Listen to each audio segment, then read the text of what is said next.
తెలంగాణ శాసనసభలో బడ్జెట్ వేళ అనూహ్య దృశ్యాలు కనిపించాయి. డిప్యూటీ సీఎం భట్టి విక్రమార్క 2026-27 ఆర్థిక సంవత్సరానికి సంబంధించిన బడ్జెట్ ప్రసంగాన్ని ప్రారంభించగానే ప్రతిపక్ష బీఆర్ఎస్ సభ్యులు అడ్డు తగిలారు. కాంగ్రెస్ ప్రభుత్వం గత ఎన్నికల్లో ఇచ్చిన ఏ ఒక్క హామీని నెరవేర్చలేదని, ఈ బడ్జెట్ కేవలం అంకెల గ్యారడీ అని ఆరోపించారు. ప్రభుత్వం ప్రజల చెవిలో పూలు పెట్టిందని విమర్శించారు. ఈ సందర్భంగా ఎమ్మెల్యేలు గంగుల కమలాకర్, జగదీష్ రెడ్డి, వివేకానంద గౌడ సహా బీఆర్ఎస్ సభ్యులంతా చెవిలో పూలు పెట్టుకుని సభలోకి రావడం తీవ్ర చర్చనీయాంశంగా మారింది. ప్రభుత్వం తీరును నిరసిస్తూ నినాదాలు చేస్తూ వారు సభ నుంచి వాకౌట్ చేశారు.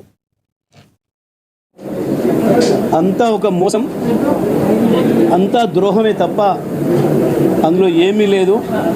అన్ని వర్గాల ప్రజలకి చెవిలో పువ్వులు పెట్టిరు తప్ప ఎక్కడ ₹1 బడ్జెట్లో ప్రజలకు ఇచ్చిన హామీలు నెరవేర్చడానికి ప్రయత్నం చేయలేదు. 6 గ్యారెంటీల్ని అసలే మర్చిపోయినరు.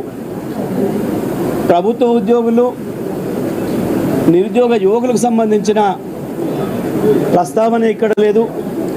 ఉద్యోగాలకు సంబంధించిన ప్రస్తావన వాళ్ళు ఎన్నికల ముందు ఏదైతే చెప్పిర్రో నిరుద్యోగ యువకుల్ని రెచ్చగొట్టి 2 లక్షల ఉద్యోగాలు మొదటి సంవత్సరంలోనే ఇస్తామని చెప్పి ఇప్పటి వరకు మోసం చేస్తూ వచ్చిండ్రో, కనీసం ఈ సంవత్సరమైనా ఏమైనా ప్రయత్నం చేస్తారేమో అని చెప్పి యువత మొత్తం ఎదురు చూస్తూ ఉన్నారు.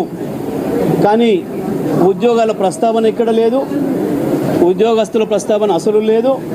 అన్నిటికీ మించి ఏ వర్గం మహిళలనైతే మోసం చేసిండ్రో, ఎన్నికల్లో హామీ ఇచ్చి 2500 ఇస్తున్నాం మీకు మొదటి నెలలోనే అని చెప్పి ఇచ్చిన మాట దాన్ని ఊసే లేదు.